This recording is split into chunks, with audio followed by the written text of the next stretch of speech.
Dans la vie, certaines personnes te sourient. Non pas parce qu'elles t'aiment, mais parce qu'elles ont quelque chose à gagner. Suivez l'histoire de Nadir. Dans une grande ville africaine en pleine expansion, où les immeubles poussaient plus vite que les consciences, vivait une jeune femme nommée Nadir. Elle avait 26 ans. Discrète, sérieuse, travailleuse. Toujours bien habillée, sans excès. Jamais de maquillage voyant, jamais de sortie inutile, jamais d'homme dans sa vie. Les voisins disaient souvent « Cette fille-là est trop droite pour ce monde. » Depuis la mort de son père, Nadir portait sa mère malade à bout de bras. Les médicaments, les rendez-vous à l'hôpital, les nuits sans sommeil. Chaque matin, elle se regardait dans le miroir et se répétait en silence. « Je dois réussir, je n'ai pas le droit d'échouer. » Elle s'était juré une chose, ne jamais salir le nom de son père, ne jamais dépendre d'un homme et protéger sa mère jusqu'au bout, quoi qu'il en coûte. Nadir travaillait comme assistante administrative dans une grande entreprise. Une très grande entreprise. Un de ces immeubles vitrés qui dominent la ville comme des rois silencieux. Climatisation froide, sol brillant, employés stressés, une entreprise respectée, puissante, dirigée par un homme très influent, Monsieur Karim. Un patron charismatique, toujours bien habillé, voix calme, sourire rassurant, généreux en apparence, craint par ses employés, admiré par la ville. Invité dans les cérémonies officielles, toujours assis au premier rang.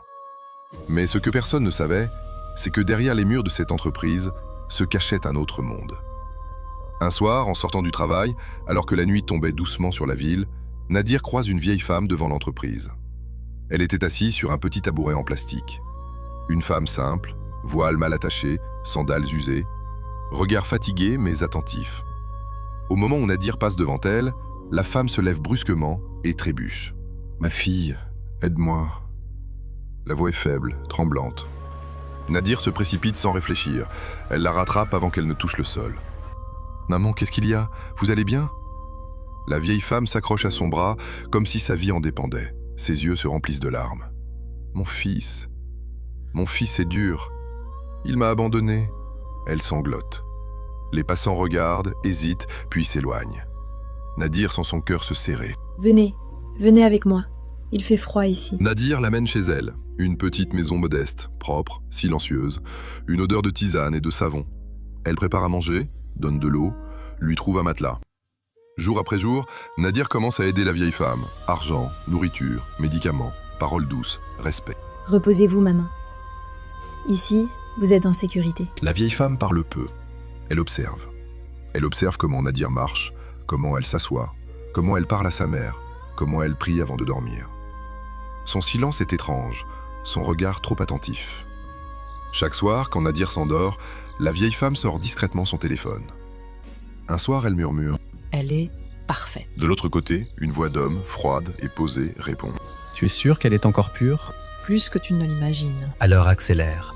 Oui, d'accord, on passe à la deuxième phase. Ce que Nadir ignorait, c'est que son patron, la vieille femme, et les grands actionnaires de l'entreprise étaient tous liés par un même secret. Des hommes riches, très riches, mais jamais satisfaits. Avant de continuer, j'aimerais vous demander de vous abonner à la chaîne, car ici, on parle d'histoires dramatiques africaines. Je cible 100 000 abonnés d'ici la fin de l'année, et vous, ma chère communauté, pouvez m'aider à atteindre cet objectif. Merci. Puis un jour, une voiture luxueuse et très élégante gare devant la porte de Nadir. Un homme décent, très élégant, portant un costume hors de prix. C'était Karim, venu récupérer sa mère. Lorsque Nadir voit son patron, elle se précipite pour aller à sa rencontre. « Où est ma mère ?» dit Karim. Nadir, confuse. « Votre mère ?» Sa mère sort alors et dit « Je ne rentrerai à la maison que si tu épouses cette fille. Sinon, oublie-moi, comme ta mère. » Nadir est confuse. La mère de Karim continue. « Ma fille, tu as été très bonne avec moi. J'aimerais que tu sois ma belle-fille. »« Maman, je verrai, mais pour l'instant, rentrons à la maison, » répond Karim. Pendant ce temps, la mère de Nadir, malade, écoutait tout ce qui se passait dehors. Puis, lorsqu'elle rentre dans la maison, elle dit « Depuis, tu n'as jamais eu d'homme dans ta vie. C'est peut-être l'occasion de te faire un bon mari. Ma fille, s'il te plaît, ne rate pas cette opportunité. » Ce que la mère de Nadir ignorait, c'est que tout cela était un plan bien monté et qu'elle était en train de livrer sa seule fille qu'elle aime. Pendant ce temps, dans la maison de Karim, sa mère dit « Mon fils, tu vois, je t'avais dit que ça devait être trop facile. » Oui, maman, tu avais eu raison. Et maintenant, nous devons accélérer les choses le plus rapidement possible. C'est à toi de jouer.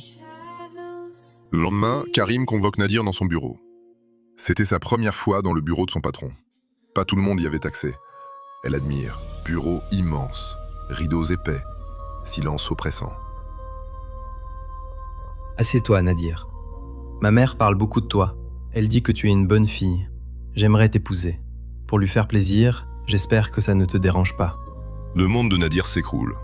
Le patron, riche, respecté, elle n'arrive pas à y croire.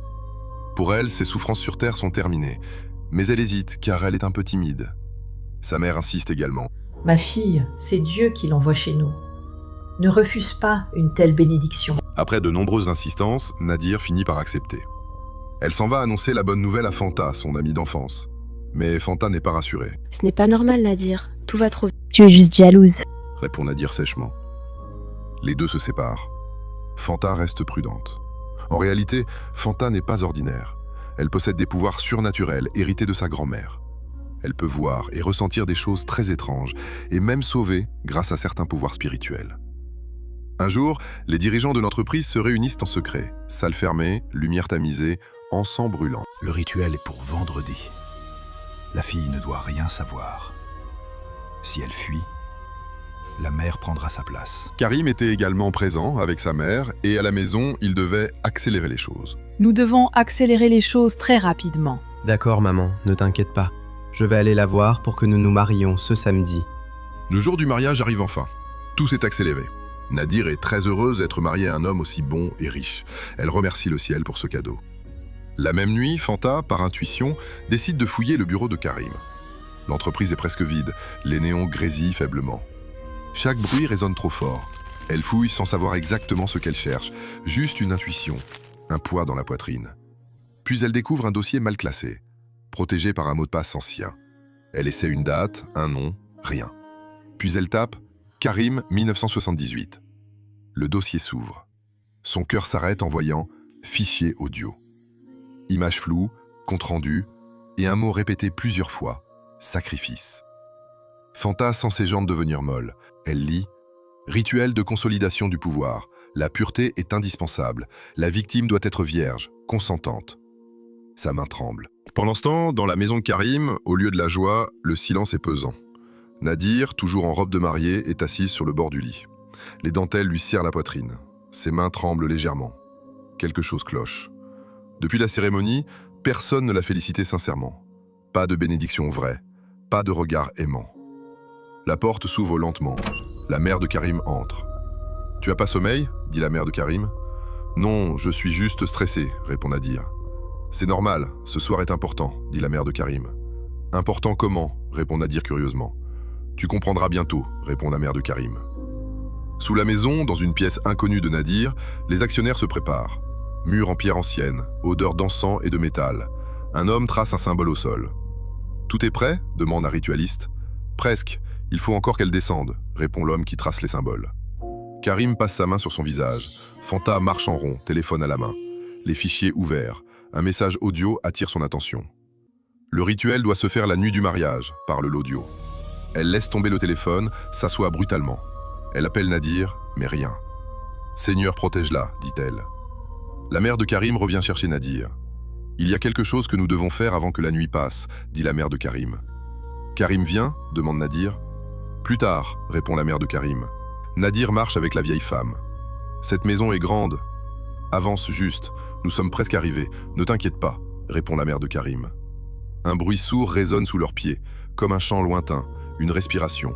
Une porte s'ouvre. Nadir aperçoit des dizaines de bougies, symboles tracés au sol, anciens, noirs, odeur lourde de métal et d'encens, des hommes immobiles. Au centre, Karim. Nadir recule, effrayé. « Karim ? Qu'est-ce que c'est que ça ?» Il ne répond pas. Un des actionnaires avance. « La Vierge est là !» Le mot claque. Nadir crie. « Qu'est-ce que vous dites ?» La mère de Karim pose sa main sur son épaule. « Calme-toi. Tu as toujours voulu aider, non ?» Nadir se retourne. « Aider quoi ?» Karim ferme enfin les yeux. « Écoute-moi, ce mariage n'est pas ce que tu crois. »« Alors quoi ?» hurle-t-elle. « Une nécessité. Une nécessité pour qui ? Pour nous tous. » Nadir s'effondre. « J'ai aidé ta mère. Je l'ai nourrie. Je l'ai soignée. » « Oui. Pourquoi moi ? Parce que tu étais pur. » Le mot frappe comme une gifle. Tout s'éclaire. Regard, silence, sourire pressé. « Vous m'avez utilisé. » Deux hommes s'approchent. Karim détourne le regard. À l'extérieur, Fanta arrive enfin devant la maison. Son cœur bat la chamade.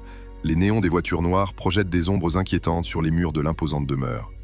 Ses yeux scrutent chaque fenêtre, chaque porte, chaque recoin. Elle sait que chaque seconde compte.